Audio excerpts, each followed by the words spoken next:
Representative Meeks. I'd like to speak though too. We missed you by one. We're doing our best up here. Thank you, Madam Chair. Got a couple questions that I have. The state of Arkansas, almost 1/3 of our $25 billion budget comes from the feds. How many other states, I don't know if you look at budgets of other states, but how many other, what's that percentage of proportion in other states? Do you know how much they rely on? No, but it's a big number in every state. But it's a fiction that comes from the federal government. Sure. It comes from the taxpayers. Sure. And so what this proposal would do would be to reduce that number if we're successful, because you wouldn't take the money away from Arkansas in the first place and then ship it to Washington, D.C., keep enough there to run the bureaucracy, and then ship some portion of it back here with instructions on how to use it. So the idea is you would keep the taxing capacity in Arkansas in the first place, keep the program decision-making in Arkansas in the first place. And I don't think when this is, any proposal like this will require a transitional time. But at the end of the transitional time, your net budget requirements, I don't think would be that much different. In the education world, the last time I knew the exact numbers, the average state got 55% of its, got 5% of its educational funding from federal sources, and 55% of its regulation from federal sources. And so the cost of compliance is much greater than the resources in many instances. And so unfunded federal mandates are the bane of many state legislatures. And so, it's a big issue. But if we only solve one part of that problem, then we're doing a disservice. But if we solve the whole problem and stop the taking the taxes from Arkansas in the first place and leave them here to begin with, then it's a good solution. With the federal debt being $17 trillion, do you know how much we're spending a month on that as a country?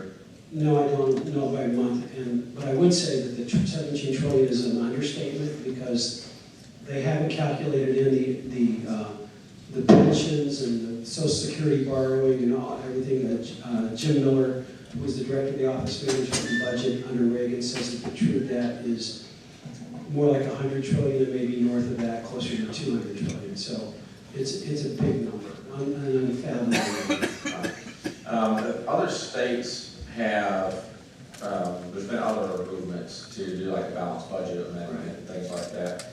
How are they related? And I'm familiar with kind of what this one is. I'm supportive of Article 5 amendment because of what's going on in Washington, D.C. But so if these other states or movements say, do a resolution, we want to do a balanced budget amendment, and then this one wants to do balanced budget amendment, how do they all have to be? You see what I'm saying? There's an aggregation issue that you're going to. Yeah. So they all have to be exactly the same, or if you get a bunch of states saying we want a balanced budget and issue B, and this one says we want a balanced budget and issue C, if you get enough of the balanced budget ones together, if you get 20 of one and 20 of the other, you've got 40 on the balanced budget, or do they all have to be exactly the same? How does that work? Well, that's where we're in territory that we've never been before. The rules on ratification of constitutional amendments have been fairly loose, because a lot of states, when they, like on the 18-year-old vote amendment, most states did not ratify the actual text of the 18-year-old vote amendment correctly, or at least some states did. Some states did not. But it was counted as ratification because they kind of got it right. And so if that's a vote for ratification, then if you do that, then there are probably about 20 to 24 states that have a valid, aggregatable, balanced budget amendment application right now. If you're more strict about it, the number may be like 17. And so it depends on kind of you take a strict approach or a little more loosey-goosey approach. But they would not be aggregatable with our effort, because we don't think that the balanced budget standing alone is the solution that we need. We need to have actual restrictions on federal power. restructuring of the decision-making authority on economic issues.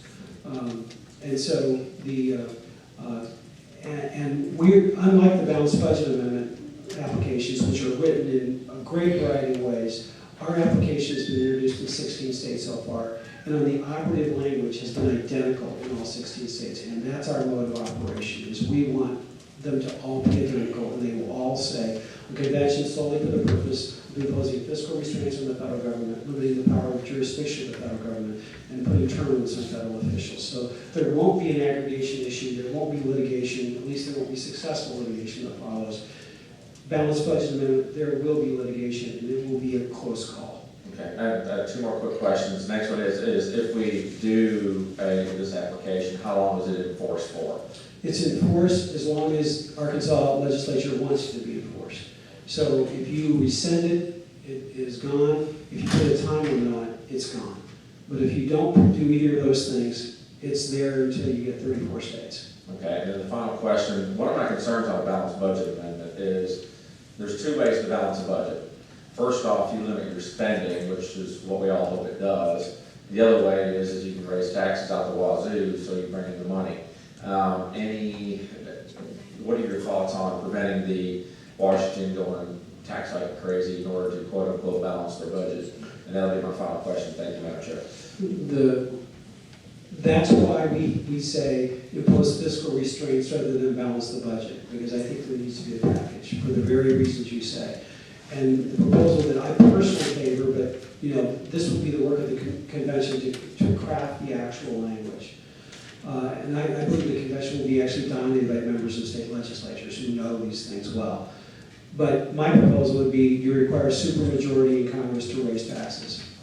And whether that's 60 or 65% or whatever, I think a supermajority raise taxes is one of the keys necessary to make sure that balancing budgets is done by spending reductions rather than by tax increases. All right, thank you. Thank you.